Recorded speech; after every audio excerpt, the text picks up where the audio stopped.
যে যিনি chief adviser হবেন উনি ওনার স্টেটাস হবে প্রধানমন্ত্রীর, এবং যিনি অ্যাডভাইজার হবেন ওনারা মন্ত্রী।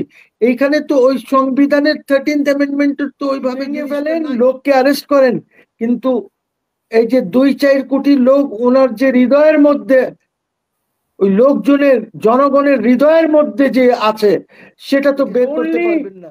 ওয়াকারুজ্জামান উনার ডিটারমিনেশন যে এটা হয়েছে, নাহলে পাবলিক, বিকজ ওয়াকারুজ্জামান বলেছেন আমি আর একটু রক্ত জানি না। জাতীয় সরকার তো এই আমার আসিফ নাহিদরা তো চেয়েছিল, শুরুতেই চেয়েছিল, 5 তারিখেই তারা চেয়েছিল জাতীয় সরকার করার জন্য, এবং আসিফ তার বইতেও লিখেছে এই কথা, পাতা নাম্বার 113-114-তে তারা তখনই চেয়েছিল। সেটা তো খুবই সুন্দর হতো সেটা যদি হতো, এবং সেটা বানচাল করলো তো যিনি লন্ডনে বসে আছেন উনি। কেন বানচাল করলেন আমি জানি না। উনি তো তখন আসিফকে বললেন যে না না, তোমরা ওই কেয়ারটেকার গভর্নমেন্ট অ্যাডভাইজার্স গুলি করে, ছোট এক অ্যাডভাইজারি কাউন্সিল করে তোমরা 3 মাসের মধ্যে ইলেকশন করো। এটা আমি বলছি না, আসিফ মাহমুদ ভুঁইয়ার বইতে 113-114 পাতায় লেখা আছে, বইয়ের নাম হলো জুলাই। সেনাপ্রধান কোনো কুটু করতে চাচ্ছে না। সেনাপ্রধান তো এই সরকারকে টিকিয়ে রেখেছে। সেনাপ্রধান এই এই রাষ্ট্রকে প্রোটেকশন দিয়ে রেখেছেন, নইলে এই রাষ্ট্র রাখতে পারতেন না।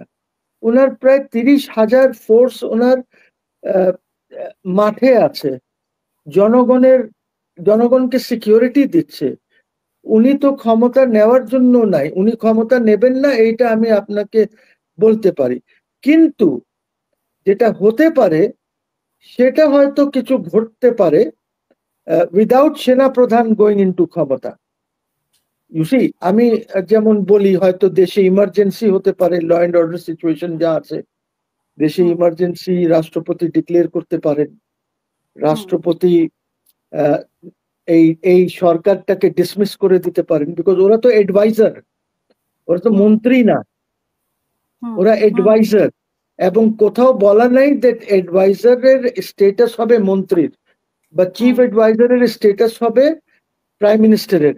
আগে যখন আমাদের কেয়ারটেকার গভর্নমেন্ট ছিল, 13th অ্যামেন্ডমেন্ট যখন করা হয়েছিল, তখন কিন্তু স্পষ্টভাবে বলা হয়েছিল যে যিনি চিফ অ্যাডভাইজার হবেন উনি ওনার স্টেটাস হবে প্রধানমন্ত্রীর, এবং যিনি অ্যাডভাইজার হবেন ওনারা মন্ত্রী। এইখানে তো ওই সংবিধানের 13th অ্যামেন্ডমেন্টের তো ওইভাবে জিনিসটা নাই। এইটা তো যখন ওনারা শপথ নিয়েছেন, পরবর্তীতে 13th অ্যামেন্ডমেন্ট নিয়ে মামলা হয়েছে, এসব হয়েছে, কিন্তু যখন শপথ নিয়েছেন ওনারা তখন তো এই কিছুই ছিল না, এগুলি নাই। তো ওনারা ওনাদের স্টেটাস ইজ অনলি যে তারা রাষ্ট্রপতির অ্যাডভাইজার। রাষ্ট্রপতি হয়তো যে কোনো কারণে অ্যাসেপ্ট করছেন না, বাট হয়তো আমাদের মতন লোক রাষ্ট্রপতি থাকলে তো উড হ্যাভ অ্যাসেপ্টেড দিস। উনি গভর্নমেন্টকে ডিসমিস করতে পারেন, উনি ইমার্জেন্সি লাগু করতে পারেন, উনি নতুন ক্যাবিনেট বানাতে পারেন। তো এই জিনিসগুলি যখন মাথার উপরে পানি চলে যাবে, যেটা যাচ্ছে, তখন দের ক্যান বি চেঞ্জেস, অনেক চেঞ্জেস হতে পারে।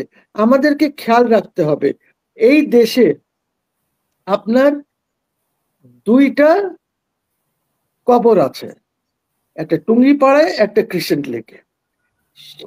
ওদের নাম নিয়েই আওয়ামী লীগও কাজ করে, বিএনপিও কাজ করে। আর আমি মনে করি দুইজনই সম্মানী লোক, ওনারা এই দেশের জন্য অনেক কিছু করেছেন।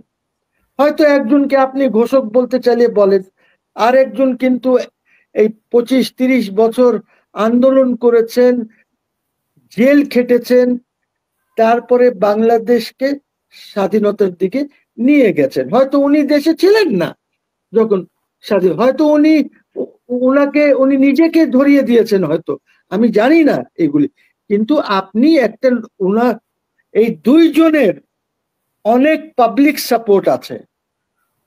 বঙ্গবন্ধু শেখ মুজিবুর রহমানের কিন্তু লোকজন, আপনি বাড়ি ভেঙে ফেলেন, লোককে অ্যারেস্ট করেন, কিন্তু এই যে 2-4 কোটি লোক ওনার যে হৃদয়ের মধ্যে, ওই লোকজনের জনগণের হৃদয়ের মধ্যে যে আছে সেটা তো বের করতে পারবেন না। জিয়াউর রহমান যাদের হৃদয়ের মধ্যে আছে সেখান থেকে তো আপনি বের করতে পারবেন না কোনো মতন পারবেন না, যত কিছুই করেন। তো এরা এক না একদিন এক না এক সময় আবার বেরিয়ে আসবে। It's a matter of time. প্রশ্ন করেছে আপনাকে, রাষ্ট্রপতির এখনো সেই ক্ষমতা আছে তাদের মানে ব্যবহার করার? রাষ্ট্রপতির আছে, রাষ্ট্রপতি under article 141A sub article 3 তে উনি করতে পারেন, উনি ইমার্জেন্সি লাগু করতে পারেন। ওই প্রোক্লেমেশনে উনি সব কথা বলে দেবেন যে উনি খারিজ করে দিলেন এই সরকারকে। কেন ক্ষমতা থাকবে না? সরকার কি রাষ্ট্রপতিকে কিছু করতে পারে কিনা, মানে এখন যে অবস্থা তৈরি করেছে, মানে রাষ্ট্রপতি যদি পদত্যাগ না করে এই ছাড়া কিছু করতে পারবে কিনা? রাষ্ট্রপতি নিজের ইচ্ছা যদি পদত্যাগ করেন সেটা অন্য বিষয়, কিন্তু এমনিতে সরকারের কোনো ক্ষমতা আছে কিনা? এই সরকারের রাষ্ট্রপতিকে সরানোর সাংবিধানিক কোনো ক্ষমতা নাই। বিকজ রাষ্ট্রপতিকে আপনি শুধুমাত্র পার্লামেন্টের মাধ্যমে সরাতে পারেন। পার্লামেন্ট তো বিলুপ্ত হয়ে গেছে। আর রাষ্ট্রপতি যদি রিজাইন করতে চান, ওনাকে রেজিগনেশন লেটার দিতে হবে স্পিকারের কাছে। স্পিকার তো গায়েব আছে, পলাতক, স্পিকার তো নাই শিরিন শারমিন। কাজী ওরা অ্যাডমিনিস্ট্রেটিভ কাজ করার জন্য দায়িত্ব দিয়েছে আসিফ নজরুলকে। বাট আসিফ নজরুল ওই অ্যাডমিনিস্ট্রেটিভ কাজের মধ্যে সে রেজিগনেশন দিতে পারবেন না। রেজিগনেশন স্পিকারের হাতে দিতে হবে। স্পিকার যদি 10 বছর পরে আসে, 10 বছর পরে উনি রিজাইন করবেন বা দেবেন। আমি কথার কথা বলছি, এইটাই হলো নিয়ম। কাজী আমরা let us not underestimate the powers of the president. অবশ্য পাবলিকের তো ক্ষমতা সবচেয়ে বেশি, জনগণের ক্ষমতার উপরে তো কোনো ক্ষমতা নাই এক্সেপ্ট আল্লাহ, আর তো কারো ক্ষমতা নাই। ওর পরে কিন্তু যদি ক্ষমতা আছে সেটা রাষ্ট্রপতির আছে এই মুহূর্তে। আর সেনা প্রধান যিনি আছেন, is a very good man, উনি খুব ভালো কাজ করছেন।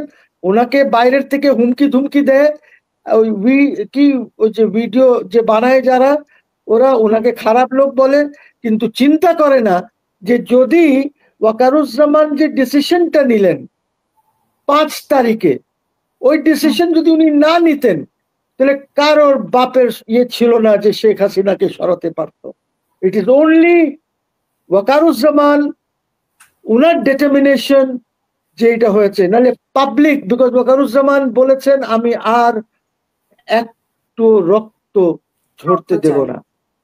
জি, তো আপনি উনাকে ক্রেডিট দেবেন না, কিন্তু গালাগালি করবেন বিদেশে বসে, এটা ঠিক না। উনি অনেক করেছেন দেশের জন্য, অনেক করে যাচ্ছেন।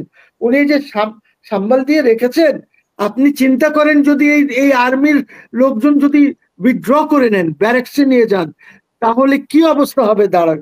পুলিশ তো কিছুই করতে পারবে না, নাথিং। একটা কেওস, একটা সিভিল ওয়ার হয়ে যাবে দেশে।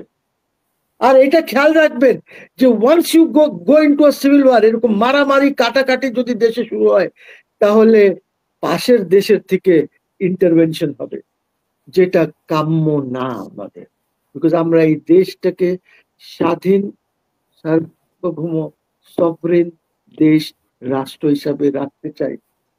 আমরা আমাদের পাসপোর্ট রাখতে চাই, সবুজ পাসপোর্ট। আমরা আমাদের লাল সবুজ পতাকা রাখতে চাই। কাজে ওইটা কোনোদিনও কাম্য হবে না। এবং আমি সব পলিটিক্যাল পার্টিসকে ওয়ার্ন করছি যে আল্লাহর ওয়াস্তে এমন কোনো কেউ সৃষ্টি করবেন না দেশে যেটা ওই পথে আমাদেরকে নিয়ে যায়। আমাদের 4000 কিলোমিটার বর্ডার আছে, আসি না, চারটে খানি কথা না।